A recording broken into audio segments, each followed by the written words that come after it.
आत्ता मागाशी मी तुम्हाला सांगितल्याप्रमाणे नाशिक जिल्ह्यातल्या दारणा नदीच्या किनाऱ्यावर भगूर नावाचं एक लहानसं गाव आहे. हे सावरकर भगूरचेच राहणारे बरं का. मूळ घराणं खरं कोकणातलं, पण 200 वर्षापूर्वी ते देशावर आले आणि पेशव्यांच्या काळात विद्वत्ता पराक्रम हे दाखवून या घराण्यातील पुरुषांनी जबाबदारीची कामं केली.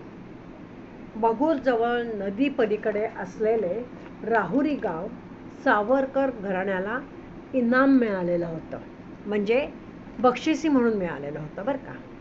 या घराण्यात महादेव आणि दामोदर नावाचे 2 भाऊ होते. महादेव मोठे होते, त्यांना बापू काका म्हणत, आणि महादेव आणि दामोदर यांचे अजिबात एकमेकात पटत नसल्यामुळे ते दोघंही वेगळे वेगळे राहत होते. आता दामोदर सावरकर मॅट्रिकपर्यंत शिकले होते. त्या गावात इंग्रजी शिक्षण घेतलेले ते एकटेच होते बरं का. फार मानस आहे त्यांना वाचनाची पण खूप आवड होती. त्यांच्या घरी अनेक गावातली मंडळी जमत असत आणि त्यांना हे दामोदर पंत जे शिकलेले होते ना, ते त्यांना वर्तमानपत्र वाचून दाखव, जगातल्या घडामोडी सांग, असं सगळ्यांना ते खिळवून ठेवत असेल त्यांच्या वाचनाने, त्यांच्या गोष्टी रूपाने जे ते बोलत असत. त्यामुळे गावातली सर्व मंडळी त्यांच्याकडे जमत असत आणि त्यांना ते ऐकून खूप माहिती पण मिळायची गावातल्या लोकांना. दामोदर पंतांचं लग्न झालं. त्यांच्या पत्नीचं नाव होतं राधाबाई. आता अडीअडचणीला ती सुद्धा सगळ्यांना मदत करत असे बरं का. अतिशय स्वच्छ टापटिपीचं काम करणारी अशी ही राधाबाई होती. दिसायलाही खूप सुंदर होती. त्यांचा संसार असा चांगला चाललेला होता, परंतु त्यांना कोणी मूलबाळ नव्हतं. 2 मुलं झाली, पण तीही लवकर देवाघरी गेली. त्यानंतर देवीची उपासना करून त्यांना 2 मुले झाली.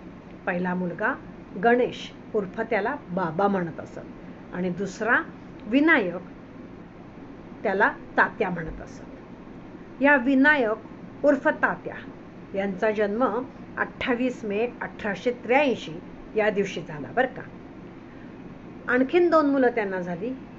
ती तिसरी मुलगी झाली, तिचं नाव मैना उर्फ माई, आणि चौथा जो मुलगा झाला सगळ्यात लहान, त्याचं नाव नारायण, त्याला बाळ म्हणत असत.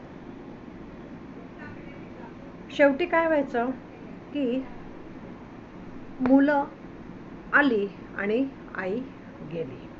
1892 मध्ये राधाबाई सर्व मुलांना एकटं ठेवून देवाघरी निघून गेल्या.